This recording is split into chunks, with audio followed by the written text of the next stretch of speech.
It doesn't start with obsession. It starts with a feeling she can't explain. Addiction doesn't announce itself. It builds quietly, layer by layer, signal by signal. And by the time it becomes visible, it's already in control. When people think about attraction, they imagine choice, preference, compatibility. But addiction has nothing to do with choice. It has everything to do with conditioning. The female nervous system is designed to track emotional signals with precision. Tension, consistency, tone, presence. These aren't just social cues. They're biological inputs. Each one triggers a response. When a man enters her life and delivers strong, consistent emotional signals early on, something happens beneath awareness. Her nervous system accelerates. Every message feels significant. Every interaction carries weight. Every moment together creates imprint, not because of him alone, but because of what he activates.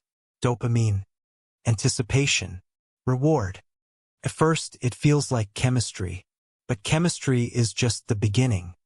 Addiction requires a second phase, and this is where everything changes. Because no system stays at peak stimulation forever. Consistency fades. Patterns shift. Intensity fluctuates. Sometimes he's present. Sometimes distant. Sometimes engaged. Sometimes cold. And this unpredictability does something powerful. It locks her attention. The brain doesn't release dopamine from reward alone. It releases it from the expectation of reward. Uncertainty amplifies that expectation. Now her mind starts looping. Why hasn't he replied? Did I say something wrong? What changed? This loop isn't emotional weakness. It's neurological engagement. Her nervous system is now invested in solving the pattern. And the more unpredictable he becomes, the stronger the loop gets. Pause for a moment. This is where attraction turns into attachment. Not because he's perfect, but because he's inconsistent. Consistency creates comfort. Inconsistency creates obsession. This is why stable men often feel calm, but less compelling. Not because they lack value, because they don't activate the same neurological intensity. Addiction needs spikes. Spikes come from contrast. Warmth followed by distance. Closeness followed by withdrawal. Each shift resets the system. Each return feels like relief. And relief feels like connection. But it's not connection. It's regulation. Now she's not just drawn to him. She's dependent on how he makes her feel.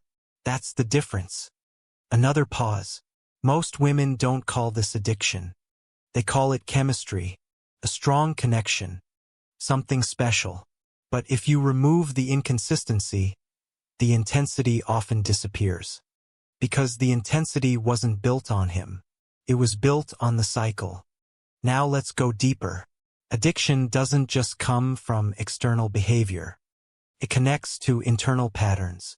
Many women grow up in environments where emotional availability is inconsistent. Love is present, but unpredictable. Attention comes and goes. Validation fluctuates. The nervous system adapts. It learns that love requires effort. That connection must be earned. That stability is not guaranteed. So later in life, when a man mirrors that pattern, intentionally or not, it feels familiar. Familiarity feels safe, even when it's chaotic. This is the hidden blueprint. Women don't get addicted to men. They get addicted to emotional patterns they already understand. The man simply activates them. There's a woman named Alina, confident, independent, emotionally aware. She meets someone who gives her attention unlike anyone before. Deep conversations, consistent presence, strong connection. Then slowly things change. He becomes less predictable, more distant, but every now and then he returns to the same intensity. That's all it takes. Each return resets the bond. She doesn't leave, not because she can't, because her nervous system is waiting for the next high. and the memory of the beginning becomes the anchor. She's not chasing him. She's chasing the version of herself she felt with him. That's what addiction really is. Not attachment to a person. Attachment to a feeling. Another reflection. Addiction creates distortion. She starts justifying behavior she wouldn't normally accept. She lowers standards, overlooks red flags, rationalizes inconsistency, because her system is no longer evaluating logically. It's seeking relief. Relief from uncertainty, from emotional tension, from the loop. And the only source of that relief is him. That's the trap. The same person causing the instability becomes the only one who can resolve it. And when one person controls both your discomfort and your relief, detachment becomes difficult. This is where identity starts to shift. She becomes more focused on him than on herself. More reactive, more anxious, more invested.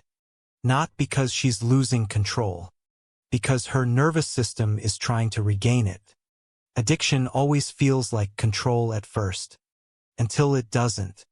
Here's the contradiction people avoid. The stronger the emotional highs, the deeper the eventual crash. Because no one can sustain inconsistency forever. Eventually, the pattern becomes exhausting. The nervous system burns out. What once felt exciting now feels draining. What once felt meaningful now feels confusing.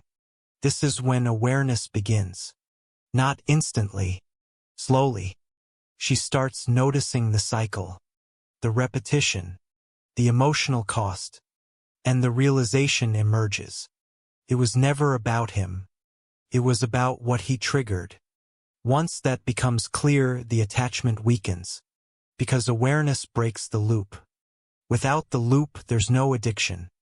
And without addiction, the connection is evaluated for what it actually is, not what it felt like. Here's the final truth. Women don't get addicted to men. They get addicted to emotional volatility, to unpredictability, to the cycle of reward and withdrawal. The man is just the medium. Remove the cycle, and the addiction disappears. See the pattern. Protect your energy. This is Depth Realm.